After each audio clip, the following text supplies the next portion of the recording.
Hello everyone and welcome back to the fourth game of the Champions Chester Finals, Magnus Carlsen versus Wesley. So it all looked like Magnus was going to take an easy win in the second match after he won the first game, but then Wesley retaliated in the second game with the black pieces.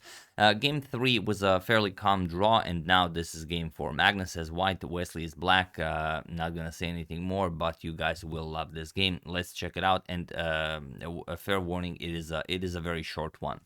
So Magnus opened with d4, we have knight to f6, c4, e6, and now knight to f3. We have pawn to d5, and the queen's gambit declined is on the board. We have knight to c3, and Wesley looks for a win with the Semi-Tarrasch. He plays pawn to c5, c captures on d5 by Magnus, and now top moves here are knight captures and pawn captures, but pawn captures on d4 is the third most popular option, and it is a very sharp one, and this is what Wesley is hoping that will maybe get him some winning chances with the black pieces.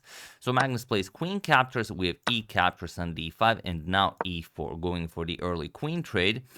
Wesley goes for the d captures on e4, queen captures on d8, and now king captures on d8. Knight to g5, putting pressure on that f7 pawn, going for the fork, and bishop to e6. And while knight captures on e6 is pretty much an automatic because it is the top engine move, it is also the most analyzed line, and of course Magnus knows that, Wesley knows that. So he plays bishop to d2, and it has only been played once.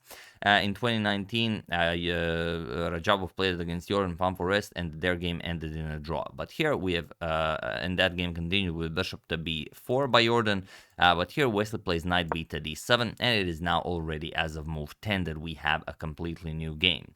So okay, Magnus recaptures, knight captures on e4, we have knight captures, and now pawn to h6, and already a slight imprecision by Wesley that Magnus takes advantage of masterfully. Believe it or not, you have to take away the g5 square from white's pieces, but by playing pawn to f6.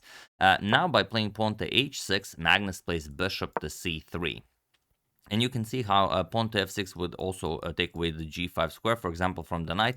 But also now, if you play f6, then you really weaken the light squares here. However, you're going to have to play it at some point if you want to get any sort of development with black here. So Wesley first plays rook to c8, we have bishop to d3, and now he goes for pawn to f6. Now, how can Magnus take advantage of this setup? He castles, and now king to e8. Wesley knows that, of course, a rook will come to d1, so it's best to hide the king as quickly as possible.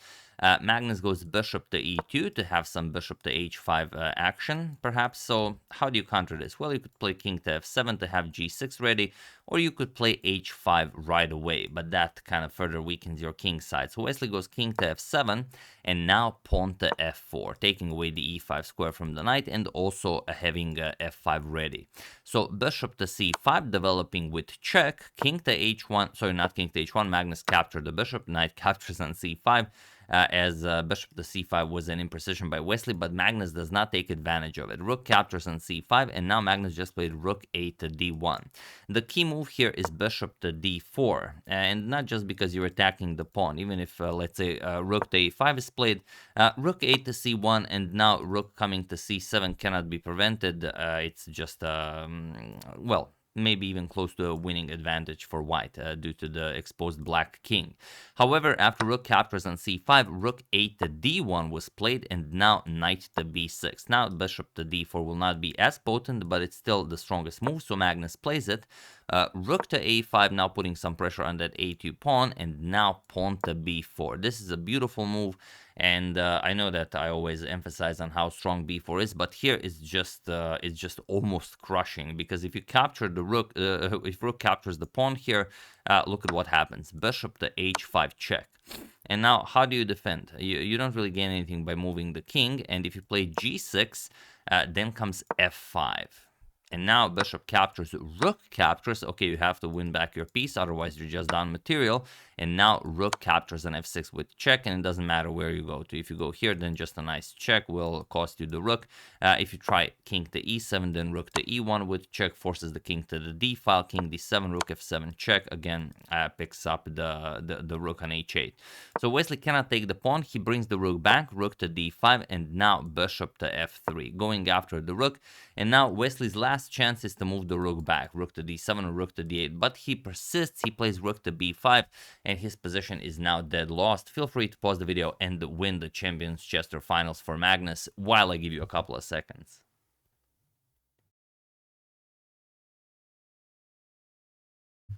So for those of you who were able to do it, congratulations on finding this brilliancy. And for those of you who just want to enjoy the show, it is bishop to c5. No doubt you found that because you see that bishop to e2 is a huge threat and not one that is easily parried. Now, how do you save the rook?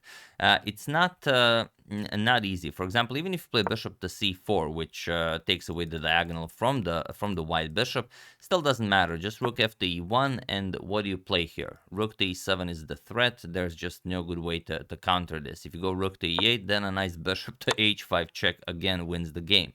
g6, you will just capture on e8, or you can capture on g6 and then take the rook. Doesn't really matter. If captures bishop g6 check, look at the beautiful bishop pair.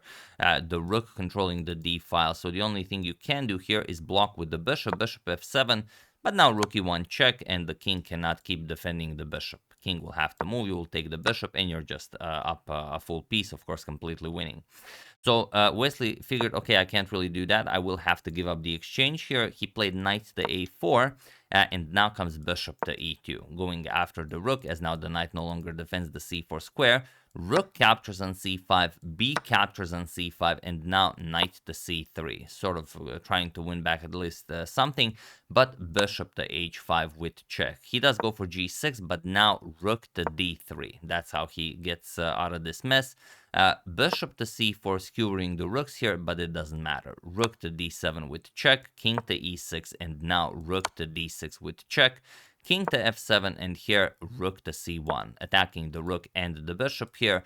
Knight to e4 was played, trying to win back the exchange, but here Magnus just played rook to d4, and he was in this position on move 31 that Wesley so resigned the game, as there is nothing more to be done here. So really a brutal game. You can see that they've spent a lot of time, especially Magnus. He ended the game with 16 seconds on the clock, but even if Wesley tried to take advantage of that, there's really nothing he can do. Like the bishop is hanging, the knight is hanging. Even if you play something like, let's say, bishop captures on a2 and hope maybe to capture the bishop here, Magnus can just bring the bishop back, attack the knight, and if you defend it, just a nice rook d7 check will ensure you a passed pawn. You'll play rook captures on b7, and now you're up the exchange. The passed c pawn is marching forward. Some moves might be something like bishop d5 going after the rook, c6, and now you're going to play rook to c8, of course, to try and stop the pawn, but now you go after the king side pawns. If you defend, then you capture the a7 pawn as well, and that's pretty much it. Rook captures on c6 will be played, but after all is said and done, this again goes after the bishop. Now you cannot move the bishop, you will lose the bishop, and that's pretty much it. You're going to be up a full rook, and of course completely winning. So Wesley saw this, and after rook d4 he just resigned. So tough loss for Wesley, especially after winning game 2 with the black pieces. If you haven't seen it, it's the previous video. Really a brutal game. You guys will enjoy that one if you haven't seen it. But yeah, Magnus wins, and there was a lot on the line here, not just the title of the winner of the Champions Chester Finals, or the entire Champions Chester, but also the winner gets $200,000, and the second place is $100,000. So quite a money difference there, and this is Magnus's third Champions Chester Finals title in a row. He won 2021, 2022, and now he wins Champions Chester 2023. What are you gonna do? He's just he's just very good at chess.